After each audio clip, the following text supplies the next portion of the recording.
Also, I just want to say patches and stickers if anybody wants them.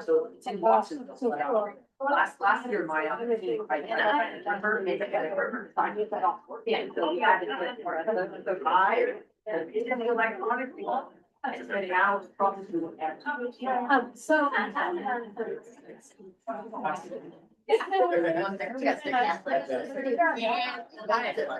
It's definitely the best.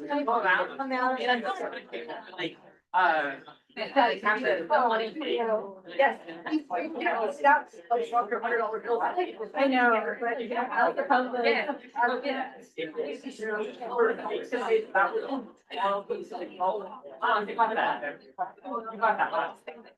Felt like that.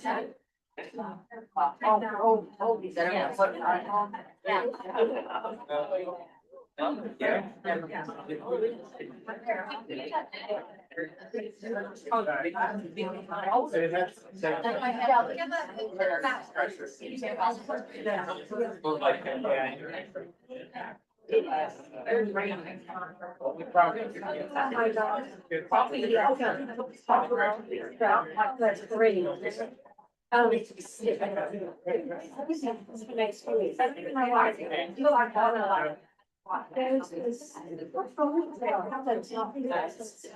Don't understand the relationships.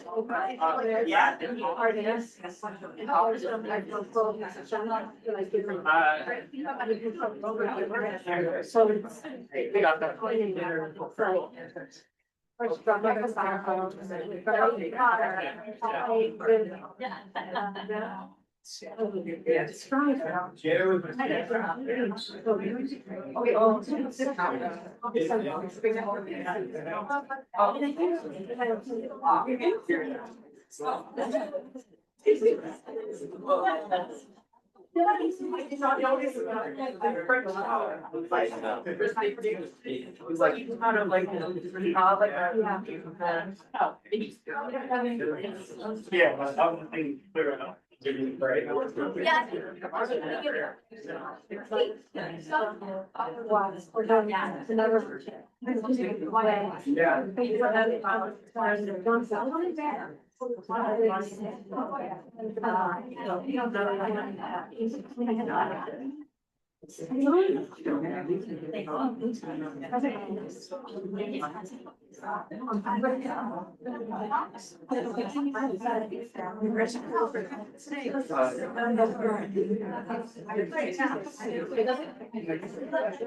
Choking. My husband can attest to the fact I choke on water all the time. Anna Zagorska was brought here to Santa Cruz by her mother as a child from Poland. She learned to speak English at Westlake Elementary School in Santa Cruz, and from there she went to Santa Cruz High and to Cabrillo and to UCSC. She majored in history there and then went on to get a master's and study international studies and education. And she worked for a USAID contractor in Washington, D.C. Then she decided she missed working with students, so she went and took up a position with international students in 2000, right before September 11th. So she had to go through that whole situation of huge changes in immigration processes for students. She missed Santa Cruz, obviously, and so came back in 2008 and is now a counselor for international students at Cabrillo College. And there she helps students to navigate the sometimes problematical and ever-changing set of regulations. Our other speaker probably looks familiar to probably all of you. Nick Rowell is here for, I think, the 5th time. And we love having him. He earned his PhD in political science at the University of New Mexico in 2012. He's taught U.S. government, comparative politics, and international religions at Cabrillo since 2014. His research background focuses on the comparative analysis of Latin American politics, especially interactions between civil society and the state. His teaching emphasizes the robust civic engagement required to sustain the health of democracies. While his focus may be Latin America, no matter which book we choose for our community reads and what themes it encompasses, Nick just works his knowledge and expertise into all of it. And we're really thrilled that he can do that. I have to say, when we did the Monk of Mocha on coffee, he's like, well, what about this? What about that? I mean, he always figures out a way, and it's so. Welcome, Anna and Nick.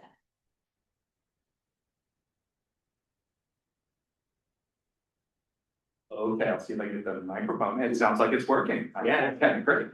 Thank you so much, Denise, for the warm welcome. I'm so excited to be back with you all. I just have to keep figuring out how I'm going to connect each book. You won't get rid of me. You'll ask me to stop at some point.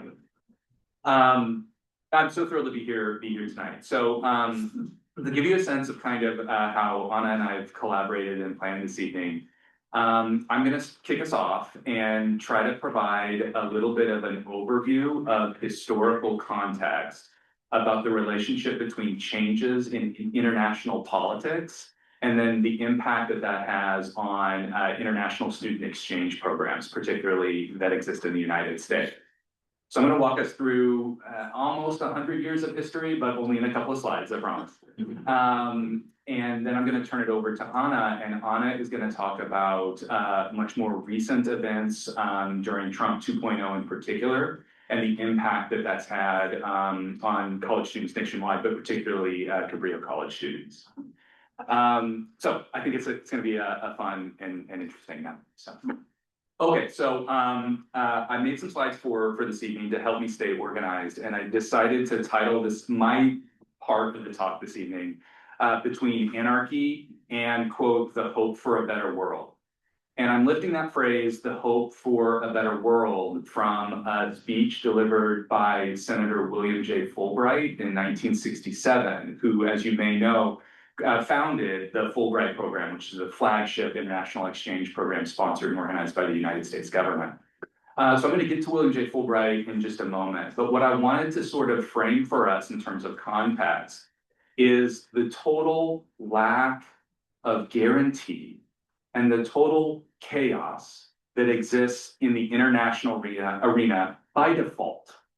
That's what international politics is, and that's how we describe it in my field of specialty in political science. To study international relations is to study anarchy, an anarchic world order.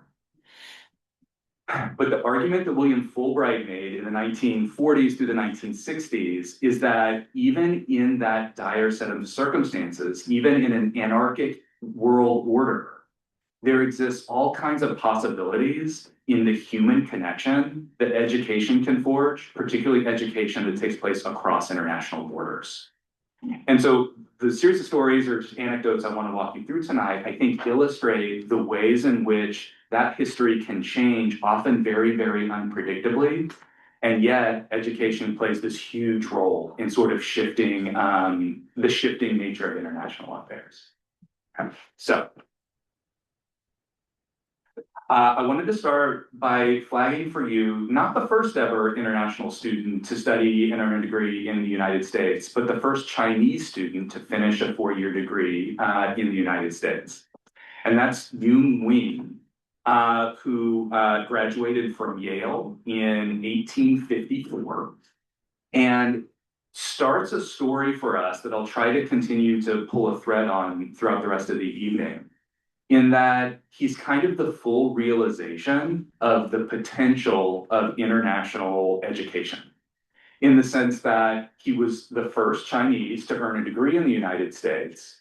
But what that degree turns into is a career in diplomacy, where the connection he forges with elites in the United States at Yale need a library card, please go to the service desk at this time. The restrooms will be locked 10 minutes before closing time. If you need to check out materials, print or make copies, please do so now. Thank you. La biblioteca cerrará en 20 minutos. Si necesitas una tarjeta de biblioteca, dirígete al mostrador de servicios. All right, here we go. All right. So, his career trajectory starts through this international exchange program. He studies at Yale, gets a degree, and he becomes a U.S. or an ambassador between China and the United States. But what he also does over the course of his career is start to build more and more ties between US universities and students in China who want to come to the United States and study. And he kicks off this process where in the span of just a few decades, China becomes the country in the world sending the most students to the United States for an education. And China actually leads the total number of international students studying in the United States leads for decades in terms of just sheer numbers. So fast forward to 1921, and this is what it looks like. This is what international study in the United States looks like. This is a photograph from the University of Illinois, and it's the Chinese Student Club from the year 1919. And it's an organization of Chinese students founded in 1907, and you can see how robust its membership is. And this is the University of Illinois, right? So I don't mean to throw shade at the University of Illinois, but this isn't Yale, right? This isn't where where the story began. So by 1921, China ranked first in terms of total number of students from other countries studying in the United States, with about 1,400 students, followed by Canada, and then followed by the Philippines. So what we see is a relationship deepening. But the idea continues to expand. And so this isn't a story just about China or a story about China and the Philippines and Canada. It's a story that then increasingly starts to unfold differently based on like what else is happening around the world that might drive students to the United States or present like unique opportunities to people coming from different parts of the world. And another kind of benchmark moment in the expansion of international education in the United States is the New School University. Right? New School is primarily a graduate school in New York City, founded by faculty who left out of protest from Columbia in the early-ish 20th century. But during the rise of the Third Reich in Germany, many scholars were eager to flee Germany and find some other place to live and work. And the New School for Social Research opened its doors to welcome those scholars and give them academic positions so that they could earn a livelihood in the United States. This photograph is a photograph of the original German scholars who came from Europe to the New School and set up what the New School began to call the University in Exile. And from this group of faculty that kick off the University of Exile, by the end of World War II, they have a total of over 200 faculty members, all coming from across the Atlantic Ocean. So we have here, right, like another way in which international education expands in the US system. Okay. So it brought us to the impact of the rise of the Nazi regime in Germany.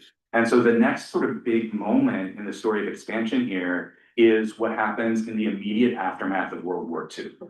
And this is where William J. Fulbright enters the story. And this is a story I was not particularly familiar with until I started to prepare for this evening, and I was so blown away. So I was well versed in William Fulbright's story because William Fulbright was a US Senator from Arkansas. He was also, prior to that, the president of the University of Arkansas, which is where I got my bachelor's degree. And because I studied political science at the University of Arkansas, there were two people you knew there. One was Bill Clinton, and the other was William J. Fulbright. So I knew all about the Fulbright programs, and I knew about his sort of leading role in championing international education, but the story of how this came about is incredible. So in 1946, World War II has just ended. The library will be closed. The United States finds itself You need a with library card. military hardware and bases and soldiers flown all across the world. Minutes before Soldiers are coming home, if you but all need of to the check out hardware of like the military occupations and sort of fronts spread across the la world biblioteca cerrará. can't all come back with those Si soldiers. necesitas una tarjeta So there's all this stuff, things like leftover Jeeps, things like tires, things like clothing, things like generators. antes de la The United States isn't gonna haul back to the United States, instead, they're gonna sell it off. Por favor, hazlo ahora. So what the United States government does is essentially organize a global garage sale in which all the military hardware that they don't want to take back to the United States is sold off to locals. Okay, so they do that, they carry out that global garage sale, but all of those purchases are made in local currency.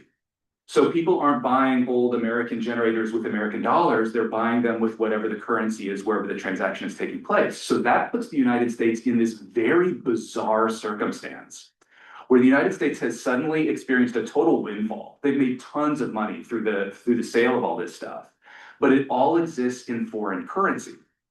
And what the United States could do in a moment like that is take all that different foreign currency, convert it into dollars, and then put it back into essentially US Treasury.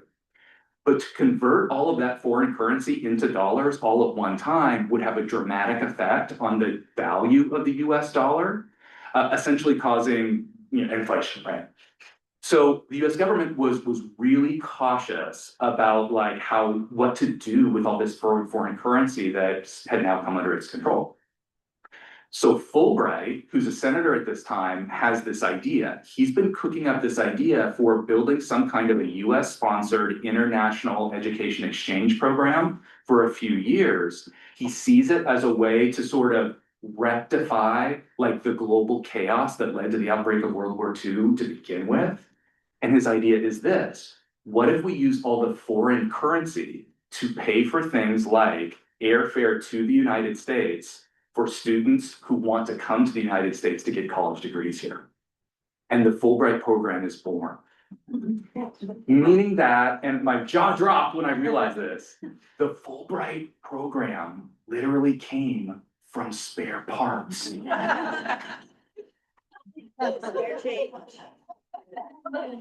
Now, he also would frequently tell a story of how he got it passed through the Senate, and it was that Fulbright knew it didn't have a good chance of passing. He knew it would be controversial. And so what he did is keep the conversation about the program he was proposing as like low key and as possible. He didn't highlight it, he didn't promote it publicly. And when the vote on creating the Fulbright program like actually came to the floor of the Senate, he asked for a voice vote so that the vote would take place quickly and without debate. It passed on a voice vote, and for decades after, senator colleagues of his would come up to him and explain how they never would have voted yes, and they actually understood what it was he was proposing. But nevertheless, program gets established in 1946. By 1949, there are 26,000 international students in the United States. Not all of them, right, are here on the Fulbright program, but right, the Fulbright program is leading the way. Okay, bear with me, because what I want to share with you about Fulbright's philosophy and where he's coming from is really well expressed, but it's really well expressed in three kind of lengthy quotes. So let me read these to you. And if nothing else, revel in the sharp contrast between the rhetoric of William Fulbright and the rhetoric of other politicians we're more accustomed to hearing from more recently. Okay, number one. 20 years later, 20 years after the Fulbright program has been established, Fulbright gives this speech, an excerpt. He says, "What we can do through the creative power of education is to expand the boundaries of human wisdom, sympathy, and perception. Education is a slow-moving but a powerful force. It may not be fast enough or strong enough to save us from catastrophe, but it is the strongest force available for that purpose. And its proper place, therefore, is not at the periphery, but at the center of international relations." He continues later The in the same library will speech. be closing in 10 minutes. What we must all try to acquire through education, and especially through international education, Print or is minutes. some degree of perception and perspective Computers about the world, automatically log both as to the varieties of preference and aspiration in different societies, and as to the common humanity which unites all societies. In a word, we must seek through education to develop empathy, that rare and wonderful ability to perceive the world as others. Gracias. Wow. And okay, good. I'm glad you feel that too. I was worried as an educator, I was worried I'm a little biased and sort of like I'm an easy target for rhetoric like that. But last, same speech. Many of those who participate in exchange programs become leaders in their countries, and almost all are destined to be among the more articulate and influential members of their societies. Educational exchange is a way in which all countries, small as well as large, can plant the seeds of ideas and influence in each other's societies. One cannot tell in advance what the precise rewards are going to be, nor can one necessarily identify them when they come. But one can be certain that nearly every educational exchange to one degree or another will advance its own proper purpose, which, as defined by the Assistant Secretary of State for Educational and Cultural Affairs at the time, said its purpose is not to affect the individual's behavior for just this moment, but over a long period of time, and with regard to a variety of situations that cannot be foreseen, which is international affairs. So let me show you some of those things that could not be foreseen. So JFK, so now we're fast forwarding a couple of decades. JFK was sold on Fulbright's idea. And JFK even like routinely in public would describe the Fulbright program as the classic modern example of beating swords into plowshares. So he signs into law the Fulbright-Hays Act, which essentially takes the ramshackle original version of the Fulbright program and makes it more institutionalized and permanent. So JFK he institutionalizes Fulbright in a very real way. So at the same time, there was a drama playing out where there was a group of 250 scholars in Kenya eager to get to the United States for different academic postings. And JFK couldn't get the support he needed from taxpayers, from the government to pay for that airfare. So instead he went to his own foundation, the Kennedy Foundation, asked them to foot the bill to get those Kenyan scholars to the United States.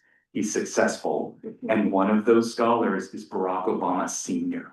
In other words, it's international exchange that brings Barack Obama's father to the country, change that cannot be foreseen. So by 1969, there were 135,000 international students in the United States. By this time, mostly from Canada and India. During this time, the number of students coming from China had rapidly declined because of the aftermath of the Chinese Revolution in 1949. So geopolitics continues to change, and then international student populations change as a result in the United States. Another key sort of touchstone moment is in the 1970s, OPEC countries suddenly raking in dough from selling oil at inflated prices on the international market, are looking for ways to spend that money, and they set up numerous international scholarships to send OPEC country students to the United States to earn degrees. Chief among those countries is Iran. And remember, this is pre-Iranian revolution, so this is Shah era. One of the Shah's priorities at this time, which will blow up in his face, is an effort to westernize and modernize Iran. And so to him, like, this is a core part of, it's part of the White Revolution, but we're talking about an era a little bit after the White Revolution, this moment in Iranian history. So he sees this as only something that people will thank him for later. The photo, however, that I'm sharing with you in the picture above is a group of international students in the United States, in Washington, D.C., from Iran, who've come here on scholarships paid for by OPEC money, and they are there in D.C. protesting the Shah. Meaning that this exchange of people across like into different regime types, right, into democratic societies, created a situation that the Shah himself did not foresee, right? He was breeding some of his own opposition, though the revolution would, of course, go in a very, very different direction. Okay.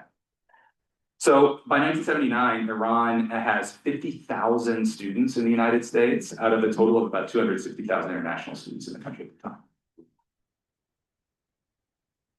Another stop is that elsewhere by the 1970s, elite institutions in the United States, especially economics departments, become sort of the breeding ground or germinator for neoliberalism. In other words, the idea that the global economy should be organized around unfettered free markets. The University of Chicago and Milton Friedman play a huge role in that. And they begin to, in essence, export trained economists to the developing world, having sort of educated them in the supposed power of uber free markets. Those exported students would then reimagine the role of the state in their own countries, often to the detriment of their own populations. In fact, this is a super famous photograph of a group of Chilean economics graduate students studying at the University of Chicago who would go back to Chile a few years later and plan one of the most like free market neoliberal regimes, authoritarian regimes in the history of the Americas. But the 70s isn't only about the export of neoliberalism and free market economics. In fact, during the same decade, by 1978, Jimmy Carter takes Fulbright's original idea and expands it into new territory. Specifically, he establishes the Humphreys Fellowship, which is a program that still exists today and is overseen by the US State Department. But what it does is instead of bringing international students to the United States to get a degree, it brings people who are mid-career to US universities to gain like extra credentials or extra education in their already like operating careers. But what they do is they bring together people in the same topic area from multiple countries around the world so that the Humphreys Fellowship effectively builds global networks of people who are interested in the same topics. This is limited to 11 different college campuses around the country. Berkeley is one of them, and so is Davis. So those students in the Humphreys Fellowship then were like they're clustered together in 4 different quote impact areas, and I've got them listed here: human and institutional capacity, rights and freedoms, sustainable lands, and thriving communities. And those 4 impact areas are the antithesis of neoliberalism run amok. In other words, the 70s isn't just about exporting, well, it's about exporting a lot, some of which has tremendous value and maybe some of it doesn't. Okay, so now we get closer to the present and I'm nearing my wrap up time. So the United States is not immune to neoliberal politics.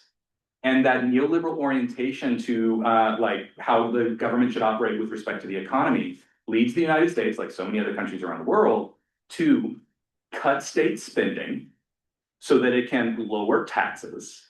And the idea then is lower taxes will cause an economic boom so that social services and social spending will no longer be quite so necessary, right? Another way of thinking about this is the old like idea of trickle-down economics. We're talking 80s, right? The United States is not immune to that. So the United States cuts funding to colleges, meaning that colleges then have to jack up tuition rates to continue to balance their books. So suddenly going to college in the United States is much more expensive than it previously had been. And suddenly many international students who often are eager to learn English look to other English-speaking countries to get that education. And the US starts to lose international students to the UK, to Australia, and to Canada. Despite that, by the year 2000, when this is in like full swing, there's still over 500,000 international students studying in the United States. Are you watching these numbers tick up? September 11th becomes another touchstone moment, in part because in the immediate aftermath of September 11th, the government rapidly and somewhat draconianly starts to limit access to student visas. So there's a sudden downturn in the number of students who could come to the United States to study. By 2000, in the year 2003, the total number of international students in the United States dropped by 2.4%, and that's a pretty substantial drop for a single. But the final sort of big moment in this larger context I want to share with you is then the Great Recession. So during the global financial crisis in 2007 through 2008, this maybe surprising development takes place where now, when the economy crashes, universities and their budgets get hit really hard. Elite institutions lose money in their larger endowments, and then the long-term impact on state budgets has a big impact on like state schools, right? Everybody's losing money. So to fill the gap, what American universities do across the board is they look to attract more international students to come to their institutions, pay full tuition, and help shore up the books. Yeah. And you can see in this chart exactly what I'm talking about. So, let's see if this works. So up here, look. This is the year, these are the years of the global financial crisis. And this line shows in 5-year increments in the years that followed the dramatic increase in the raw number of international students studying in the United States. And this is the percentage of total US enrollments. So it's at this moment that my career is beginning, and I see a big change happening in that when I was a student getting my bachelor's degree, if I met international students from Latin America in particular, I was always interested. And they were always from wealthy families. Of course they were. By the time I was teaching in colleges, so during this era, suddenly when I would interact with my international students who were from Latin America, quite often they would be from middle-class families. Because now there was so much more effort, so much more apparatus, and in some cases, so much more financial assistance to help get those students to the United States and then take their money in the form of tuition. Which then brings us to 2016. And by 2016, there are 1 million international students studying in the United States. Trump takes over, and the world starts to change.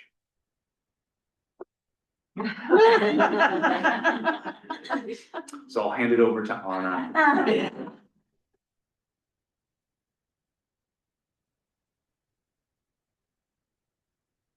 Thank you so much, Nick, and definitely for setting the stage for this. I have been working with international students for a long time and have seen a lot of this in action, and it's great to get the historical context and see it in this light as well.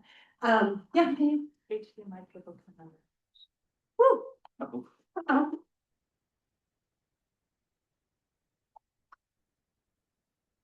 It seems. Sorry for the technical difficulties. Pardon. Everyone.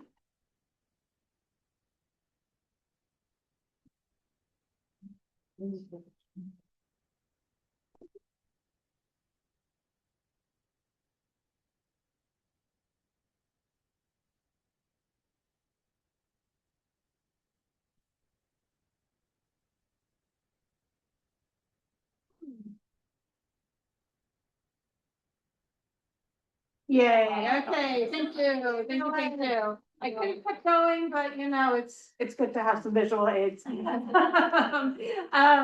So really, I've been at Cabrillo working with international students since 2008, and we've seen some marked differences and marked changes over the years. Things like, you know, big rises in Chinese students, for example, UCSC really growing their population.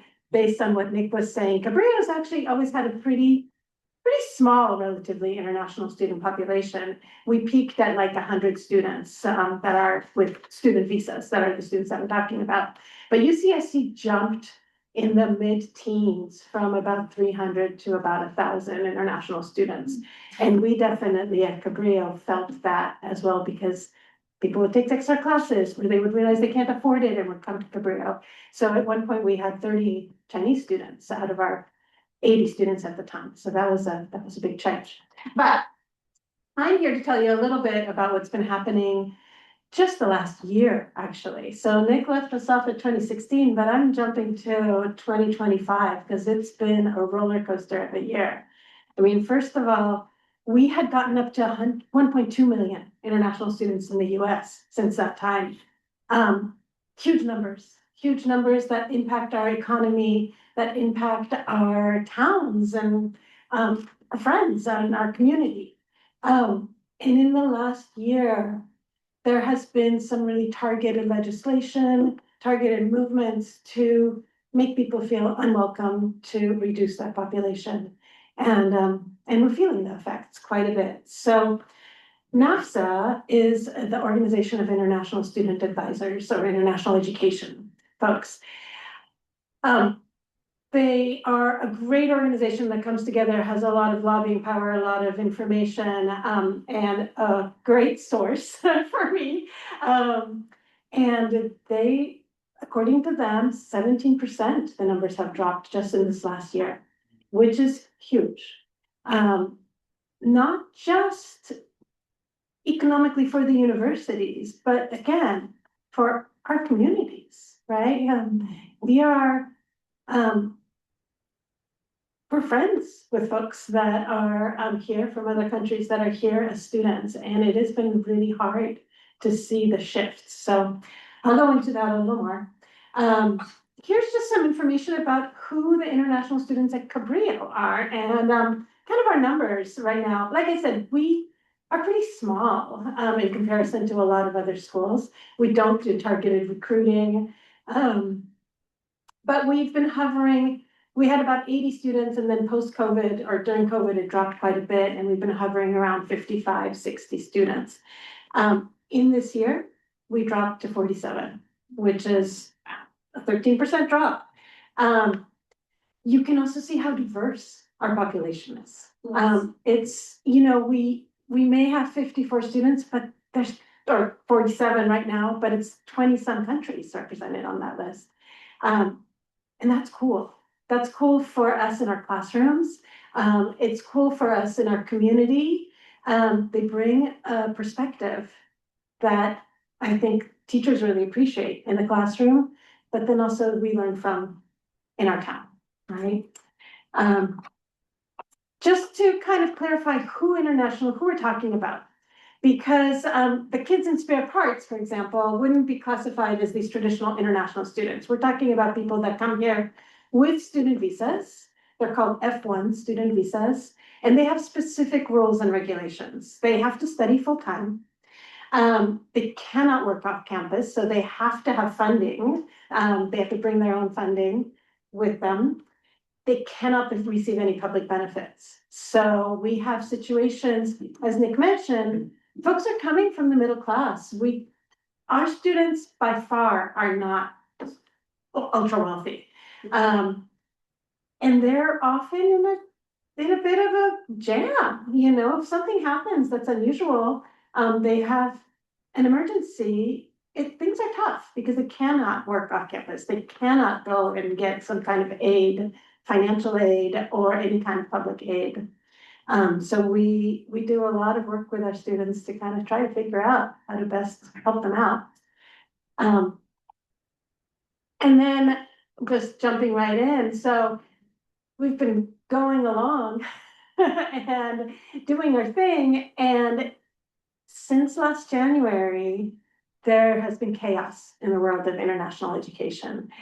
It started with really random cancellations of student visas and their status, where suddenly we at the colleges have a database where we see all the student visa information for our students.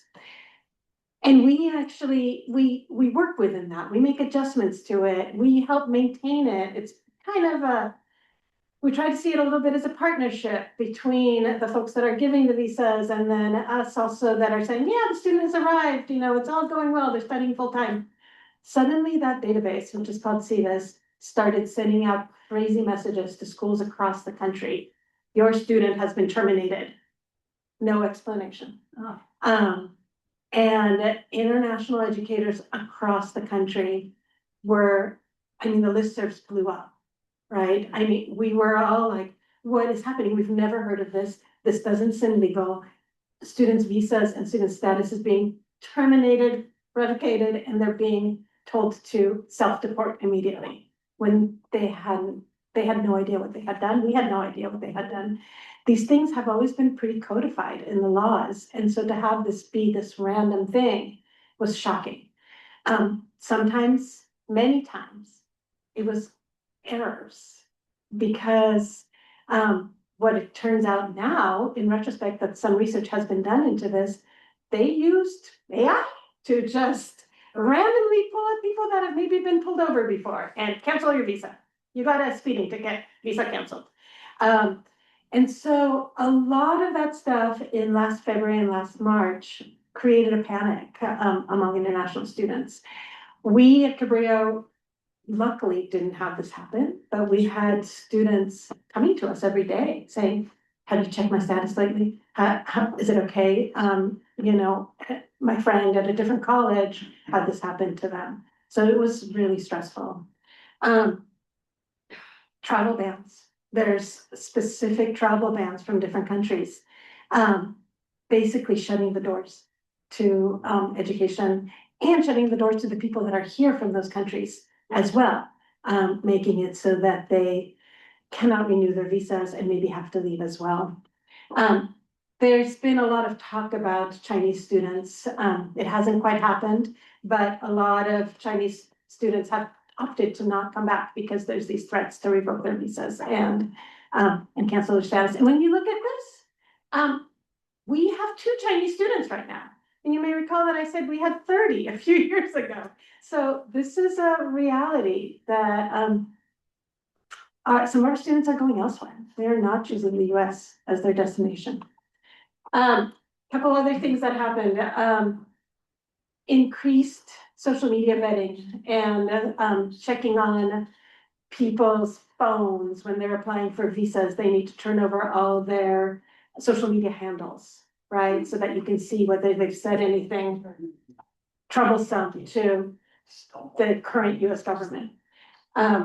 Enforcement actions, people getting arrested, students getting arrested, taken away, held in captivity. All of this stuff, kind of big news.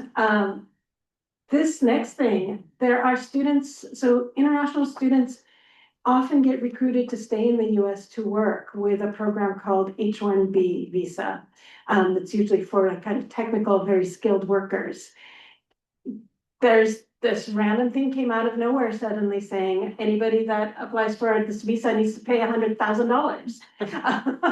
And that's happening. Like that's actually now anybody that needs to do that, any business has to put up that kind of money. So a lot of those visas are not being claimed anymore, right? And then of course, there's a lot of really scary proposals about policy changes. Things that are coming through in the next a few months, next year. Hopefully that won't get passed, but could, depending on what happens, and really can change the face of international education, the processes, the ability for us, actually for Cabrillo, the ability to transfer will be really hard because there's one proposal that says students have to return home to apply for a visa to, let's say you start at Cabrillo, you have your visa for Cabrillo, you go to UCSC, you have to go home first, apply for a visa to UCSC. It adds months, maybe a year to the whole process, whereas right now they can directly transfer without needing to travel or get any visa. So a lot of uncertainty, a lot of fears, a lot of, I said that we as educators have listservs, students have way more going on. And there are, posts from panicked students that we see all the time. And they're sharing it, they're telling scary stories, and many of them are true, so it's hard times. So yeah, the kind of consequences that we're seeing in general with our students is just a lot of anxiety, uncertainty, feeling unwelcome. being isolated, abandoned, questioning why they came here, right? And then that idea that you have to carry your documents with you at all times. I had a student, and this is really sad because she was a wonderful student. She graduated from Cabrillo and she was able to stay here to work for a year afterwards during a program called optional practical training, where you get training like paid training in the US, and it's part of the F1 visa. She opted to go home because she was not able to get around on the bus very easily because she was scared to drive, because she thought that she would get pulled over and arrested, even though all her papers were in order. But she was so stressed about the whole thing. She canceled her work permit and went home. And that was heartbreaking. But just the stress that you have to prove your status at any point to anybody that might just pull you over is really stressful, right? And there's real ramifications for us. First of all, a lot of what Nick was talking about is this rise of like the value of the US education and building on international affairs and building on relationships across the globe is really, it's in danger right now. Students are choosing to go elsewhere. They don't necessarily want to come here and be treated the way they're being treated. Economically, international students contribute over $1 billion to the US economy, or just this drop. It just this fall, it dropped by $1 billion. I'm sorry. So yeah, so huge amounts that economically affect us. And then not to mention things like freedom of speech, constitutional protections, kind of self-censorship that students are feeling like they have to do. They cannot speak freely because they're worried about what's going to happen if they do, right? So it's important to remember that these actions really have consequences and ramifications. There's a lot of reactions happening across the country. There are still, I just saw a few days ago, I think 12 people were arrested at Colombia protesting this, exactly what I'm talking about, international students restrictions. There are movements around universities where there are protests, there are shows of support. Some colleges, but not all colleges, are reaching out and offering support and making public statements. I will say that we at Cabrillo, the board of Cabrillo a couple weeks ago voted to not allow ICE to come on campus for enforcement activities, right? And it's great. But our students from other countries hear that and they see that, and it makes them feel more welcome knowing that we want them there, right? And then the thing that is actually also interesting to me is that there's a renewed interest in international education. International education is in the news much more. Folks have been asking more about it, and I think that's a positive, I hope. And then I was thinking, okay, well, how does this relate to spare parts? Because we've all been reading spare parts and seeing some of this, and I will just tell you that my reactions and my reflections as I was reading how these kids were functioning in Arizona in the early, do you say aughts? 2000s. In the early 2000s. Some of this rhetoric is just so familiar. And I know that it goes back 100 years, but this was so close to home, exactly the kinds of detentions that folks were fearing. And actually, the roundups that they were talking about that sounded so terrible in the books, they kind of seem tame compared to what we're seeing now of people getting, picked up on the street and taken away and disappearing, right? Then this also their anxiety about traveling anywhere, of what will happen.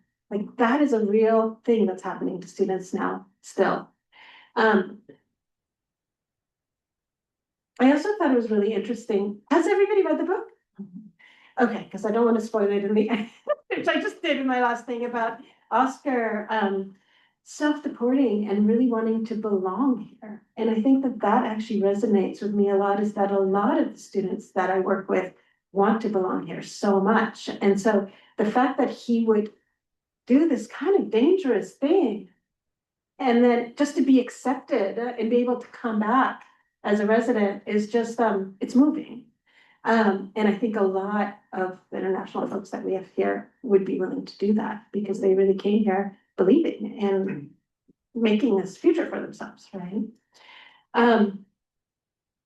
So I actually wanted to check in with you all, like what we can do as a community, or as citizens, as you know, as residents, as whoever. What are some thoughts about what we can do to improve this situation? Because it is challenging right now. So I don't know if anybody wanted to. Geneva, I see you. Yes, I am. I'm very grateful and very moved. I know I need to be here right now. For those of you who don't know me, my name is Geneva Jahan. I teach English at Cabrillo College. Hello. And I have been trying to have this conversation on campus and felt very shut down, very alone in terms of, I think there's an overwhelm and people not really knowing what to do. And just to contextualize it, I'm a naturalized citizen of the US. My children were born here, that trans women. My youngest daughter is on a full ride at the University of Redlands in San Bernardino. ICE came to her campus. She's now in a lockdown sort of situation. It's been 3.5 weeks now, where ICE is not allowed in private spaces. And so far they are observing that. So she can be in the classroom, or she can be in her dorm. She can't be at the library. She can't use the dining hall. She door dashes. Friends bring stuff. But the other thing to note, that resonated, and I want everyone to know, is this carrying of documents, because I'm actually undocumented now, in that all my documents have disappeared. So although I have legal status, I don't have documents to prove it. So I was looking into that, and I talked to my daughter about carrying her passport with her, because she's also a woman of color. And she was pointing out that where she is, and has happened in this country, and happened after both 9/11 and 11/9, when people are stopped and they show their documents, those documents are being confiscated. So she was actually then advised not to carry her passport around. And I know that when I became naturalized, I don't know if this is your situation, Anna, we're given the mixed message that as a naturalized citizen, you have to carry your proof of residency with you at all times. We're also told to keep it in a safe space, in a safe place, to avoid loss or theft, because that would be our fault. I'm not a safe place, so I cannot store it on my person. So even if I did find my documents, what the heck would I do with them? So that's, I'm sharing this, not to make it about me, but to really bring into awareness the kind of reality that our children and our students and ourselves are facing. It's very true that naturalized citizens are always subject to deportation for crimes of moral turpitude, which includes protest behavior. I've done some work for Gaza and Palestine. So I would be of, moral scrutiny if I ever decided to travel. And so what can be done? I guess I want to know, and I actually have our vow for 2026, Voices of Witness. I'm having an arts event at Cabrillo on March 5th, but Ultimately Street starts here. I'm going to be sharing it because I think arts, using poetry, using testimony, using our stories to connect with each other is a way to forge an emotional connection. And from that, perhaps ideas, community and collaboration can grow.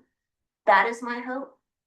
But one of the first things we need to know is that this inflection point, it affects all of us. Julie, you can go to a protest shot. Right? People who might not have been under target before. Targets. So this is a very unique, it's not, we've always had these things happen, but this inflection point, everyone now is a walking target, and maybe we'll bring that all together.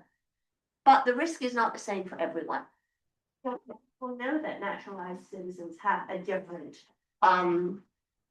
law to tread compared to birthright citizens, right? And that is legal. That's not discrimination. That is okay. So things like that, I think what you are both doing, thank you so very much. Thank you to the library, bringing this awareness up. We can educate ourselves. And then I would love to know what's next, because while I had said, what are we going to do about ICE on campus here? After I heard about Redlands, and I was bugging Adam Spickler, I ran into him at New Leaf and kind of just held him down and said, what are we going to do? And I was super pleased to hear about the governing board's decision to prohibit ICE from campus. But the reality, and I told to Maddie, she said, well, what are you going to do when they come to campus? Yeah, exactly. What the reality is it just symbolic? And if it is, and if we go and tell our students you're safe here, are we not just and lying to ourselves? I don't want to say we're a safe place if we're not. Yeah. Right? So I want to, next time I see Adam, I might not wait to New Leaf, I might try and find Adam and say, what are we actually doing to make good on that governing board resolution? Thank you. I know it's been a lot, but I had a lot to say. Thank you.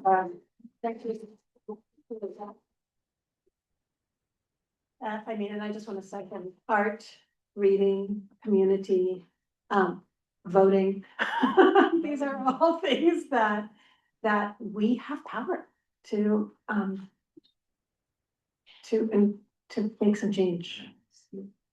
I just had to finish with a picture of some of our students, and also my email if any of you have questions. But we wanted to open this up for some Q&A if anybody else has any questions.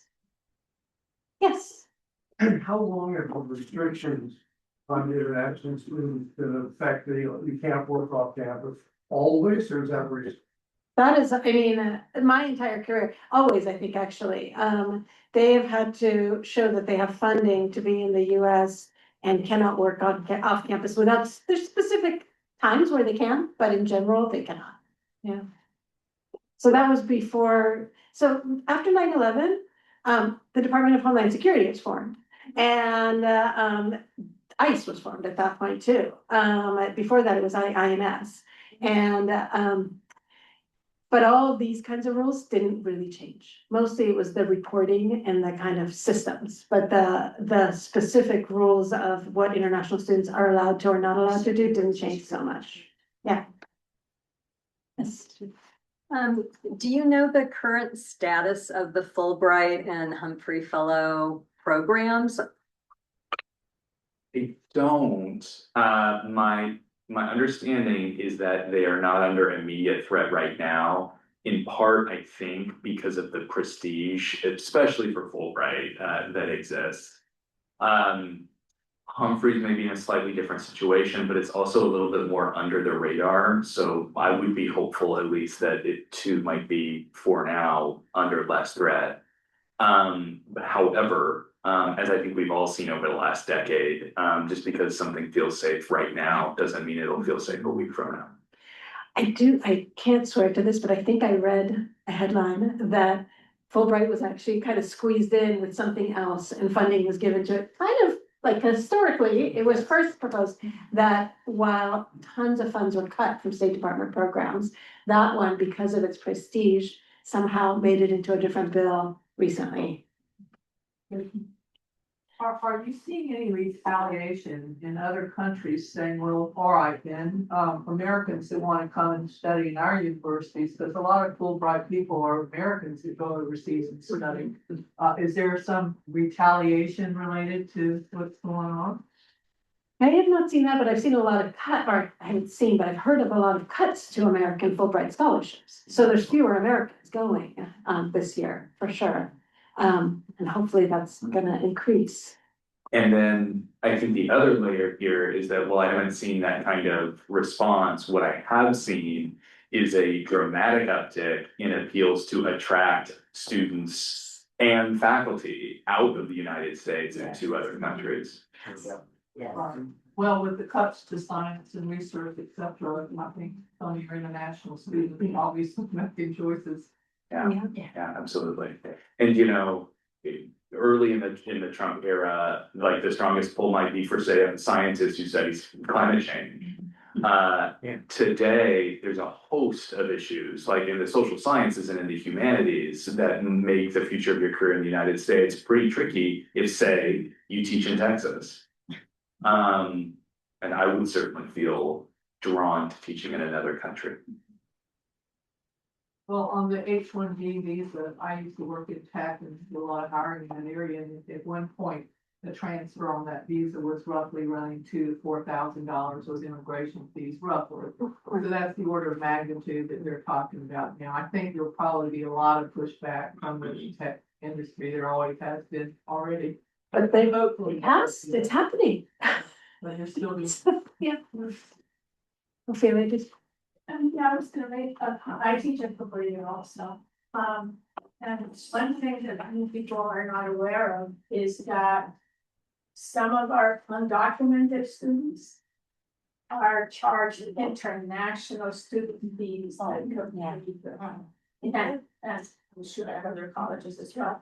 So in terms of your question about what can be done, I would suggest that if we were so inclined to donate to our scholarship programs that can help, particularly the undocumented students who are classified as international. And what that means is that instead of paying in-state tuition, they're paying instead of paying for a 3-unit class $250 or whatever it is right now, they'll be paid over $1,000. And so it's very significant. And that's what happened in the book to the kids, right? That's what, that their tuition went up so drastically. To say that I worked at community colleges in Silicon Valley, several of them, and they were part of an ecosystem. So it's not just, 40 some students here or whatever.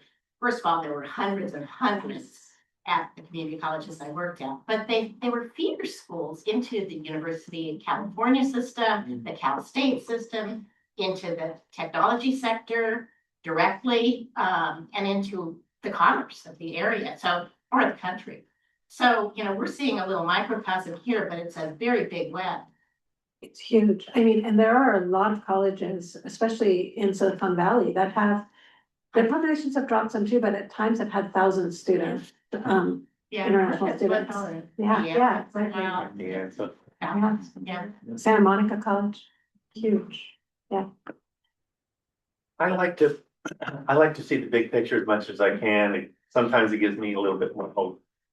So in terms of the policies that are being implemented that are detrimental to immigrants, international students, people of color, I mean, those policies that are relatively recent, how long, what kind of long-term effect is that having on colleges, economies, immigration in general, and what will it take and how long will it take to reverse that tide? So that's my big concern. Does it take a new administration? We see Gavin Newsom speaking in Munich, and he's going, I have the 4th biggest economy in the world now. California is. He's making deals with other countries because we can. We can function as almost like an independent nation in some aspect. So until I'm fully expecting to see ice where we live in Wattsville at some point. We got to prepare for that.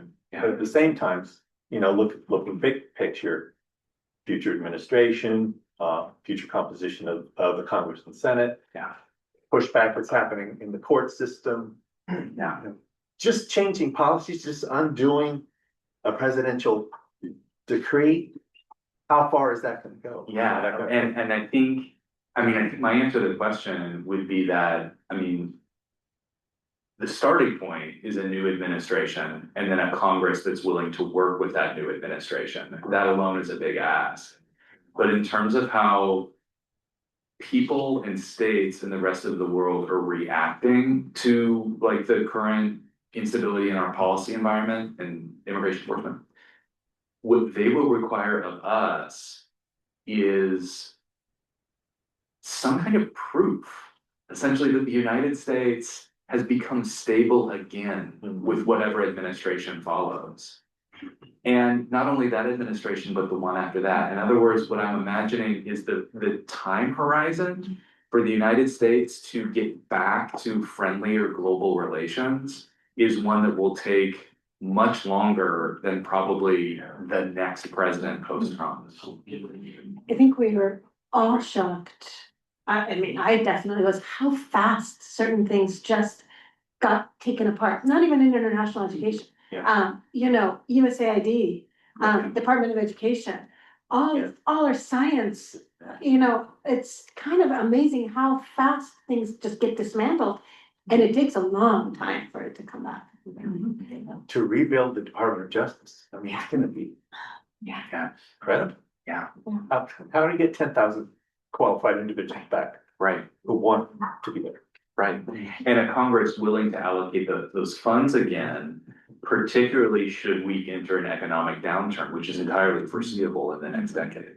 Sure. Or less. I did, but Julie, did you want to say something? Go ahead. I was just gonna say, I think also we need to sort of merge this idea of international education, like international student education and education as a whole, because the money, the revenue from having international student fees has really been the foundation for so many of our institutions. So that when we lose that revenue from international student fees, how it just decimates the funding plans for so many institutions, like the UCSC, like the UCs, the private schools, like all these schools. And so I'm Canadian, among other things, and right now I'm teaching, I don't know if you know Marcello Di Cintio's work, Precarious, that came out. It's called Precarious, the Lives of Migrant Workers in Canada.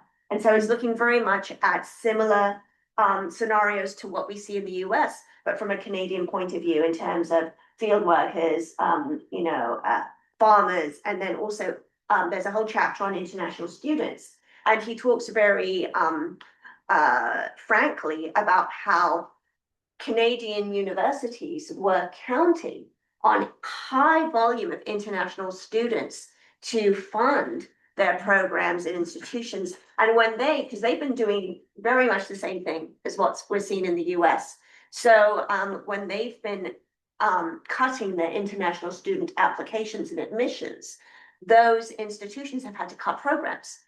And they're being carved out and carved to be very lean. And so they have less to offer. Therefore, they attract fewer enrollees. And so it's this huge problem. And while it's not right to exploit international students this way for those funds, we have to see that I think a lot of that rapid change where we're seeing sudden decimations of programs and fundings and infrastructure, it's because for so many decades we've been relying on international student fees and this exploitation and extraction. And so that's what Precarious talks about. And would you say that's pretty comparable to what's been going on in the US? Yes. I would add, though, that what this has been doing is masking some of the massive cuts in education that we have taken on. So, for example, the UC system or the CSU system will only fund a certain number of students. And so there is space for international students to pay full tuition.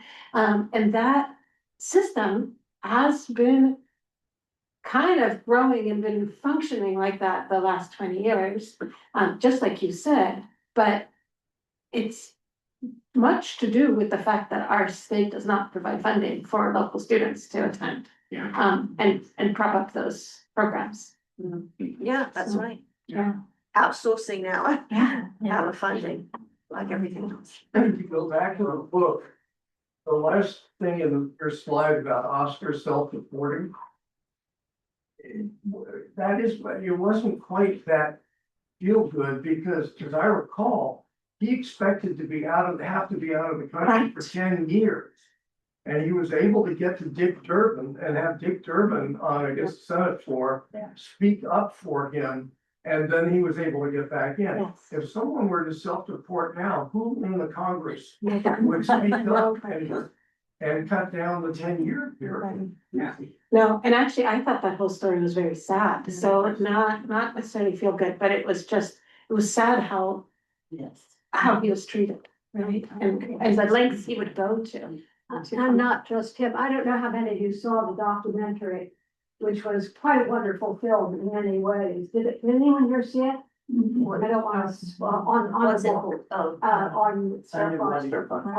I found, I can't twist my neck, sorry. You want the microphone?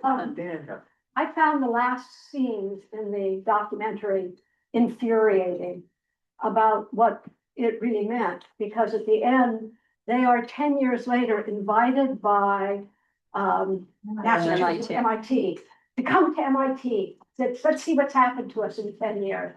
And the graduates are sitting there saying, I'm working at down here at the aquarium in Monterey. I'm working for NASA, and they're doing all these wonderful things. And they say, what are you doing? And these kids say, well, I'm working in a restaurant. I'm hoping I can start my own thing about cooking. And I mean, these kids who had so much blossom in them, and those teachers who had given so much to those kids to blossom.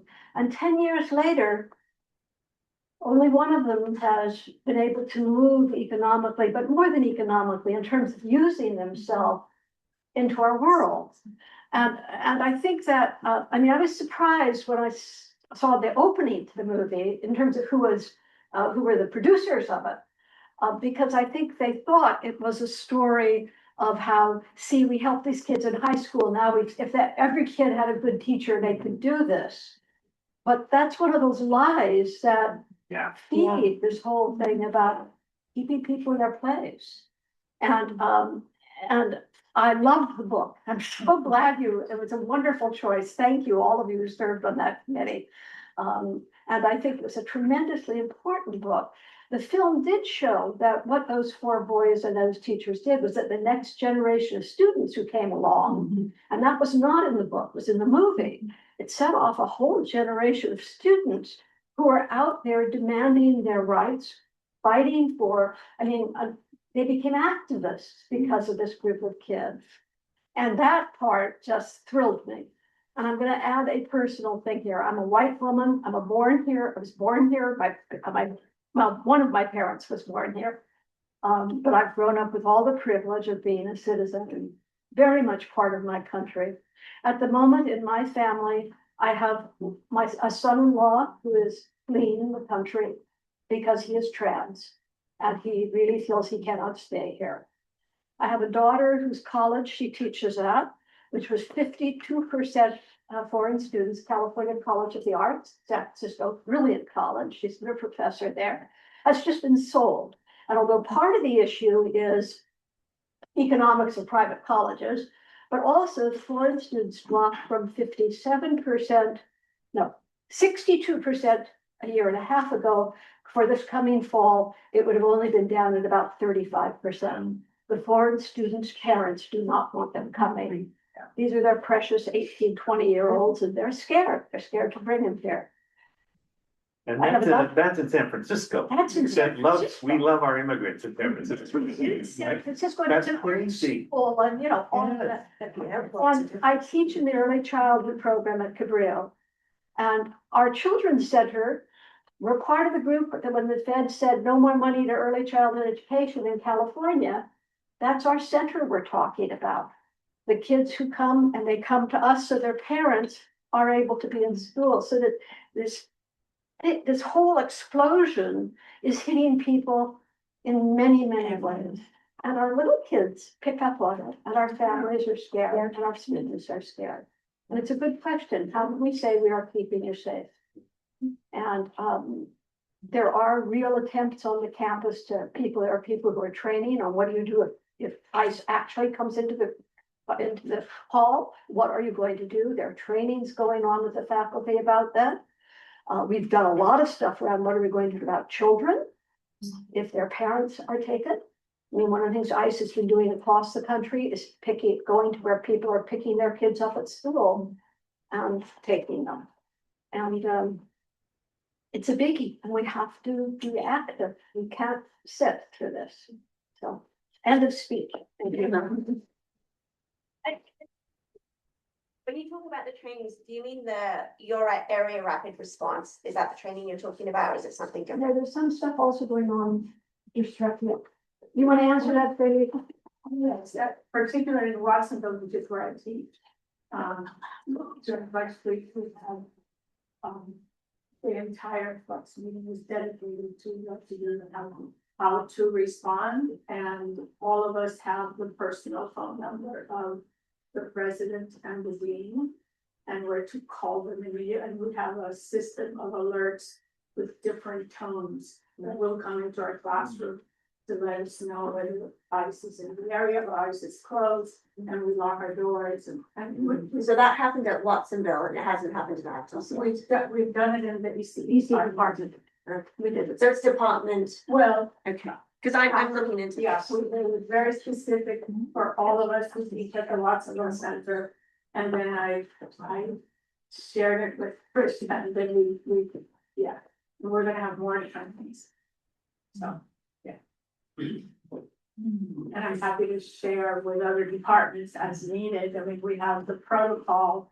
I carry that with me. I'll be emailing you. Yeah, sure. I'll be happy to. So, Mostly because those of us who teach in Watsonville are more likely if or when. Something happens, we need to know exactly what to do.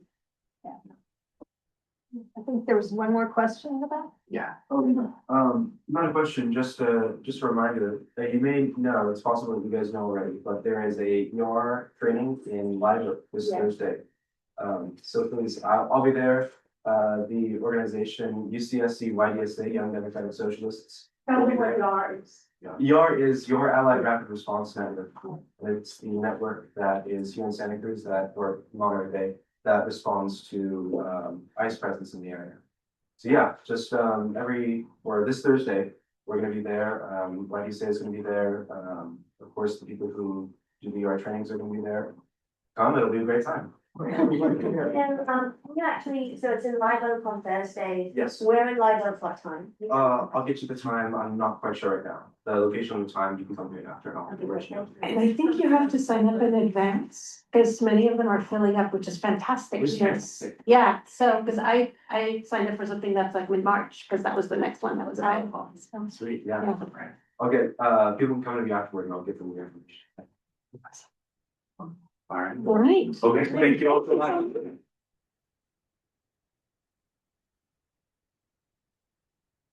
I have everybody's attention for just one moment. The front doors are closed.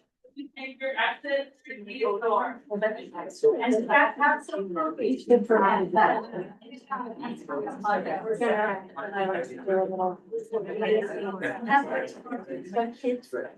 Yeah. Oh my God. Really great. These are wonderful ideas.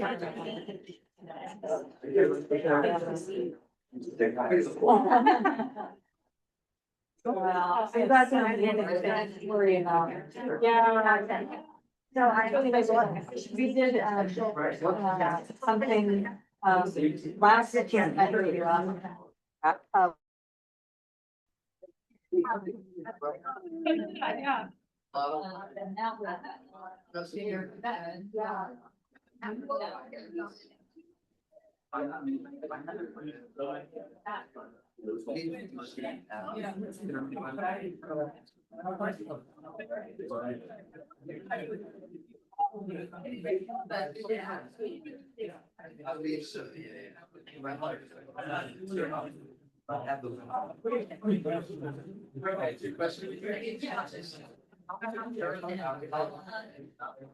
Oh, he told me about that. Okay. It really is. Good,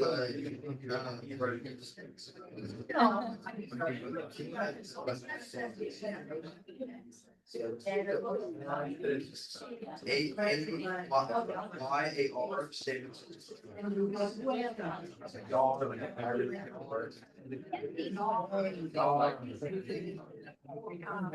Yeah, it's to be on Facebook. Is that the location?